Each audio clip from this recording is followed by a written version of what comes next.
બનાસકાંઠામાં સહકાર ક્ષેત્રે એક ઐતિહાસિક દિવસ જોવા મળ્યો, જ્યાં કેન્દ્રીય ગૃહ અને સહકાર મંત્રી અમિત શાહે દિયોદરના સણાદર ડેરી પ્લાન્ટ ખાતે કરોડો રૂપિયાના વિવિધ પ્રકલ્પોનું લોકાર્પણ અને ખાતમુહૂર્ત કર્યું છે। હજારોની મેદની વચ્ચે યોજાયેલા કાર્યક્રમમાં અમિત શાહે બનાસ ડેરીના વિકાસ મોડેલને દેશભરના ખેડૂતો અને પશુપાલકો માટે એક પ્રેરણારૂપ ઉદાહરણ ગણાવ્યું હતું। આજે કેન્દ્રીય મંત્રીના હસ્તે સણાદર ખાતે 440 કરોડના મિલ્ક પાવડર પ્લાન્ટનું ખાતમુહૂર્ત તેમજ 35 કરોડના અત્યાધુનિક પનીર પ્લાન્ટ અને આગથળાના બાયોગેસ પ્લાન્ટનું લોકાર્પણ કરાયું હતું।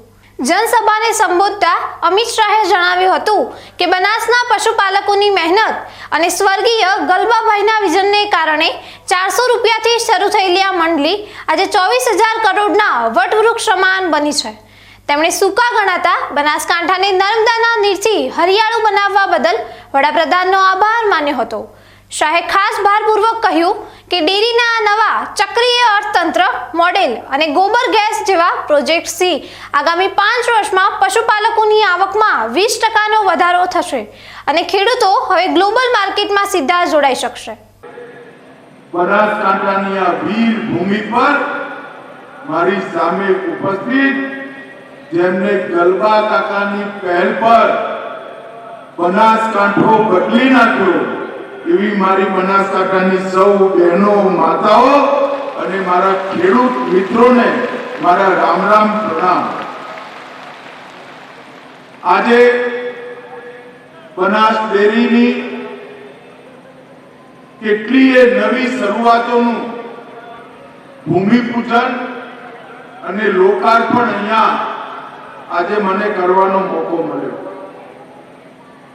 બનાસકાંઠાની અંદર ગલબાભાઈએ જે યાત્રા શરૂ કરી એ યાત્રા ધીરે ધીરે ધીરે વધતા 400 રૂપિયાનું દૂધ ભરાતું એમાંથી 24,000 કરોડના વેપાર સુધી પહોંચી છે। 24,000 અને અહીંયા બહેનો બેઠી છે।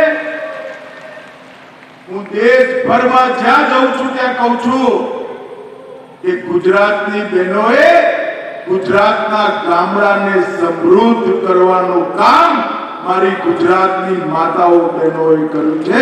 એમને અહીંયા બેઠેલા સૌ કિસાન ભાઈઓ બહેનો, ખેડૂત ભાઈઓ બહેનો અને વિશેષ કરી સહકારી આગેવાનો, ગામની દૂધ મંડળીના ચેરમેન, બનાસના ડિરેક્ટરો, ખરેખર તમને બધાને ખબર નથી કે તમે કેવો ચમત્કાર છે।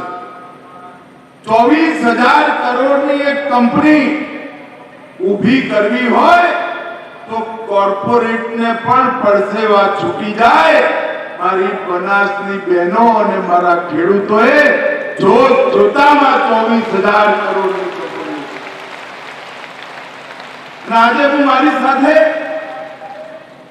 દેશની સંસદના બંને સદન, લોકસભા અને રાજ્યસભા એના પ્રતિનિધિઓને લઈને આવ્યો છું। 2 દિવસથી એ લોકો અહીંયા છે અને જાન્યુઆરીમાં દેશભરની બધી ડેરીના 250 ચેરમેન અને મેનેજિંગ ડાયરેક્ટર આવવાના છે તમારો પરાક્રમ જોવા માટે, તમારો ચમત્કાર જોવા માટે કે બનાસકાંઠાએ શું। કાર્યક્રમના અંતિમ ચરણમાં અમિત શાહે બંધારણના ઘડવૈયા બાબા સાહેબ આંબેડકર અને સરદાર પટેલને યાદ કરી શ્રદ્ધાંજલિ આપી હતી। આ પ્રસંગે વિધાનસભા અધ્યક્ષ શંકરભાઈ ચૌધરીએ પણ સહકારી ક્ષેત્રના બદલાતા પ્રવાહ અને ખેડૂતોના આર્થિક ઉત્થાનની વાત કરી હતી। મહત્વનું છે કે આ સફળ મોડેલને નિહાળવા માટે જાન્યુઆરી 2026માં દેશભરની 250 જેટલી ડેરીના ચેરમેન બનાસકાંઠાની મુલાકાત લેશે, જે સમગ્ર ગુજરાત માટે ગૌરવની વાત છે।